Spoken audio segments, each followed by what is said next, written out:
Everyone, welcome back to my channel. Today let's discuss Virgil's Eclogue second.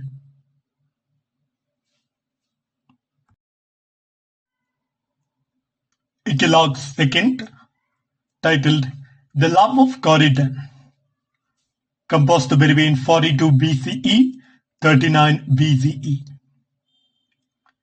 Virgil, 70 BCE, 19 BCE.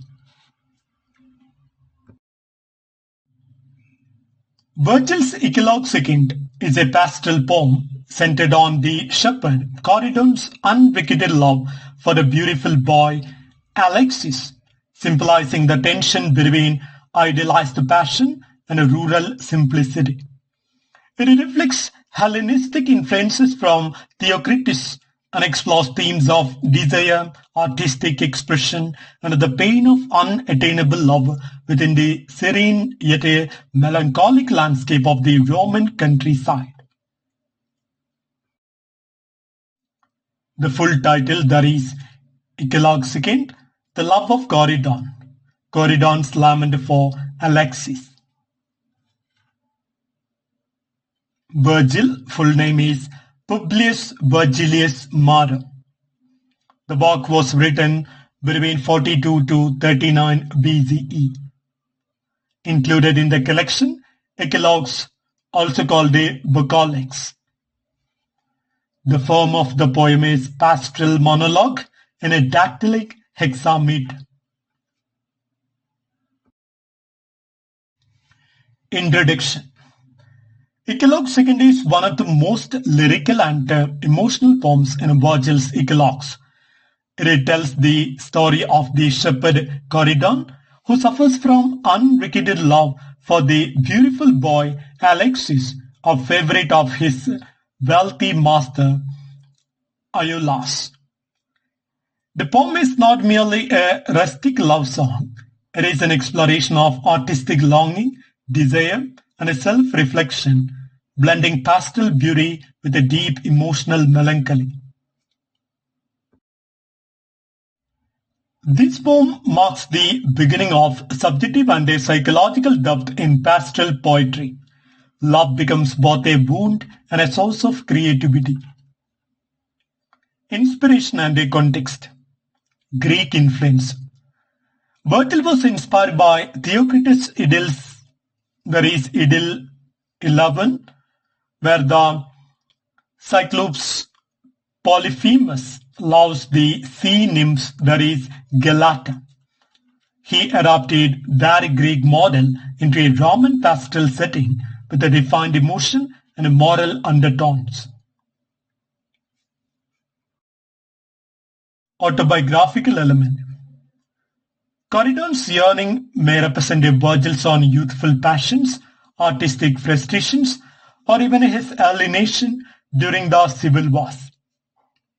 The love for Alexis has been interpreted as both a literal and a symbolic, representing the poet's love for beauty, art, or lost innocence. Historical background. Written shortly after the confiscations of land near Mantua, the Eclogues reflect Virgil's emotional search for harmony amid political chaos. The poem may thus symbolize yearning for unattainable peace and perfection. Summary of the work. Although Eclogue second is a single continuous monologue, it can be divided thematically into four main parts. The first part, opening lament, lines 1 to 13. Corydon begins by addressing the woods and hills as silent witness to his sorrow. The shepherd Corydon burnt with love for the fair boy Alexis. He laments that his love is hopeless since Alexis belongs to his master Iolaus. The imagery of fire that is burned with love symbolizes passion and torment. Corydon's confession sets the tone of yearning and emotional isolation. Part 2, Memories and Complaints, lines 14 to 43. Corydon recalls how he admired Alex's beauty, comparing him to natural symbols of perfection, lilies, ivy, and shining fountains. He contrasts Alex's indifference with his own devotion, lamenting that his gifts and songs cannot win love. He wishes that Alexis might one day experience love's pain to understand his suffering, an inversion of power, turning longing into imagined revenge. The natural setting mirrors his emotional state, beautiful yet indifferent. Part 3, The Vision of Ideal Love and a Pastoral Life, lines 44 to 73. Here, Corydon dreams of a simple shepherd life with Alexis, tending herds, resting under the shade, singing songs by streams. This section represents the pastoral ideal, harmony between man, nature, and affection. He imagines offering Alexis rustic pleasures, wild grapes, apples, and goats, symbol of fertility and sincerity. The poetic voice merges love with landscape, transforming desire into aesthetic beauty. Yet even this fantasy reveals its fragility. How foolish I am to let the winds carry my songs to the woods. His love, like his song, disappears into emptiness.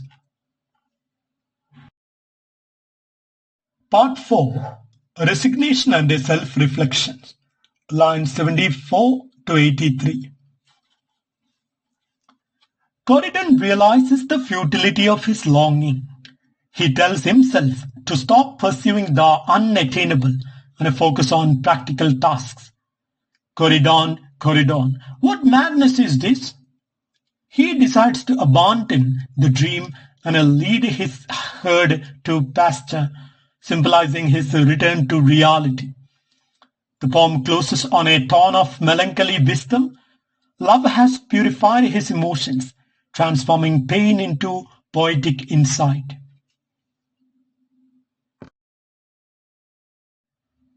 Now let's discuss the themes in this work. Unrequited love. Central to the poem, it portrays the agony and beauty of loving without return. Nature as confident. The natural world reflects and absorbs human emotion, a hallmark of Virgilian pastoral. Art as consolation. Corydon's singing turns pain into art, showing poetry's redemptive power. Desire and illusion. The poem explores the tension between dream and reality, beauty and indifference. Self-awareness. Corydon evolves from emotional chaos to acceptance. Love becomes a moral lesson.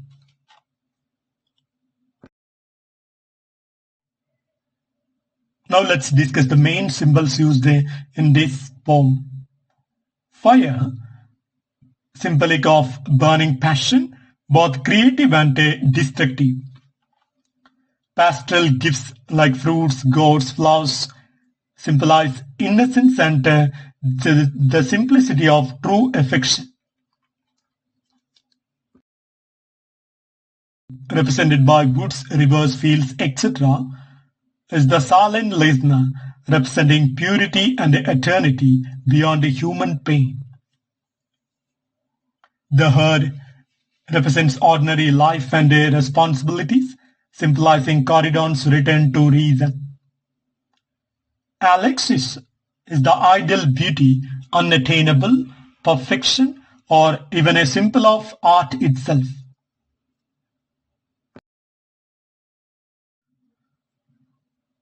Let's explain the title of the poem. The title, Eclogue II, comes from the Greek eclogue, meaning selection. This particular selection focuses on the shepherd Corydon's personal song of love. It is both an individual confession and a universal portrayal of human desire and emotional growth.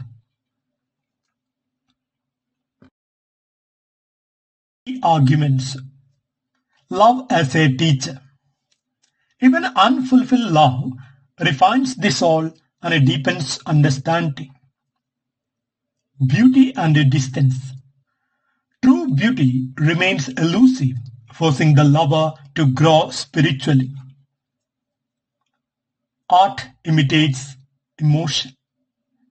Corydon's song mirrors the artist's creative process, transforming pain into timeless verse. Pastoral idealism. The countryside offers purity and solace against the corruption of human society.